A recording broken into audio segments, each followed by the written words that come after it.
ऊर्जा का एक प्राकृतिक चढ़ाव होगा। ये रीढ़ के कमर वाले हिस्से को जबरदस्त तरीके से सक्रिय कर देता है। पूरे अपने जीवन में करना चाहते हैं, उसे लेकर आप में कितनी स्पष्टता है, इसी से सब तय होता है। हमेशा ऐसा होता है, हाँ या ना?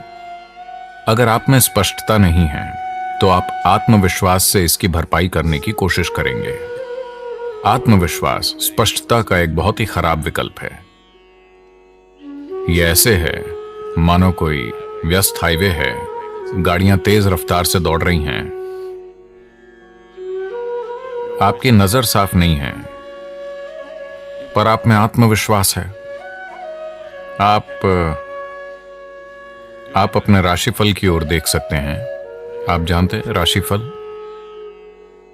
तो आप कह सकते हैं, मेरा राशिफल कहता है मैं 90 साल तक जीऊंगा, मुझे कुछ नहीं होने वाला, और आप शायद रास्ता क्रॉस कर लें।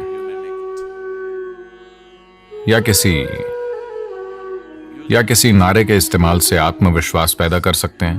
आप जय श्री राम कह सकते हैं, आप अल्लाह अकबर कह सकते हैं, हेल मैरी, जो भी आप चाहें, जो भी आपकी मदद करता हो। जोर से नारा बोलिए और आगे बढ़ जाइए। यह काम कर सकता है। संयोग से या किसी ड्राइवर की करुणा के कारण। लेकिन हर रोज अगर आप इसे आजमाते हैं तो हमें पता है कि आप कहां मिलेंगे। एक दिन शायद आप विश्वास के भरोसे पार चले जाएं, तो आत्मविश्वास स्पष्टता का विकल्प नहीं है। If you want to do anything successfully, you must have clarity, isn't it? अगर आप कुछ भी सफलतापूर्वक करना चाहते हैं तो आप में स्पष्टता होनी चाहिए, है ना?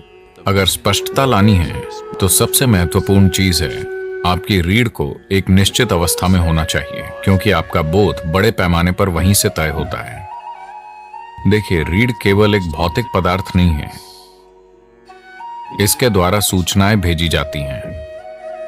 यह एक गहरा संचार नेटवर्क है। अगर आप इसे खो देते हैं या अगर यह असंवेदनशील हो जाती है तो आप नहीं जानते आप क्या खो रहे हैं। आप कुछ ऐसा खो रहे हैं जो अद्भुत है। तो यह सिर्फ शरीर का एक हिस्सा नहीं है, यह हमारे सिस्टम में होने वाले संचार का आधार है ना? मेरुदंड यानी रीढ़ अकेली वस्तु नहीं है, यह कई चीजों का जटिल मेल है। हर रोज इसे तानना जरूरी है। अगर यह खुद में घुस जाए तो रीढ़ की संचार क्षमता आमतौर पर खो जाती है। तो ये योग नमस्कार रीढ़ के कमर के इलाके को जबरदस्त तरीके से सक्रिय कर देता है। ये रीढ़ की मांसपेशियों को मजबूत करता है, रीढ़ को ताकतवर बनाता है, ताकि उम्र बढ़ने पर रीढ़ के झुकने से जो नसों में दर्द होता है उससे बचा जा सकता है। और अगर पहले से ही नुकसान हो चुका है तो आपकी रीढ़ को फिर से नया करने का सबसे अच्छा तरीका योग नमस्कार होगा। इसके फायदे पूरे शरीर में होते हैं। योग नमस्कार अपने आप में एक बहुत ही सरल और संपूर्ण प्रक्रिया है। ऊर्जा का एक प्राकृतिक चढ़ाव होगा। आपको बस अपने पांवों को एक साथ रखकर और उकड़ू बैठना होगा। तो उकड़ू बैठना सबसे अच्छा है। अगर आप अपने पंजों को एक साथ रखकर बैठ सकते हैं। आप में से ज्यादातर ऐसा नहीं कर सकते। फिलहाल बहुत कम लोग कर पाएंगे। हम बहुत ज्यादा ऊर्जा नहीं चाहते। तो अगली सबसे अच्छी चीज है कि आप अपने पैरों को कंधों की सीध में रखें, उतनी ही दूरी पर जितनी आपके कंधों की चौड़ाई है। आप 21 बार कर सकते हैं। 21 करने के लिए एक अच्छी संख्या है। अगर आप उतना नहीं कर सकते तो 7 से शुरू कीजिए, धीरे धीरे। हर 2 दिनों पर अगर आप 1 बढ़ाते हैं तो लगभग 40 दिनों में आप 21 पर पहुंच जाएंगे, जो एक अच्छी संख्या है।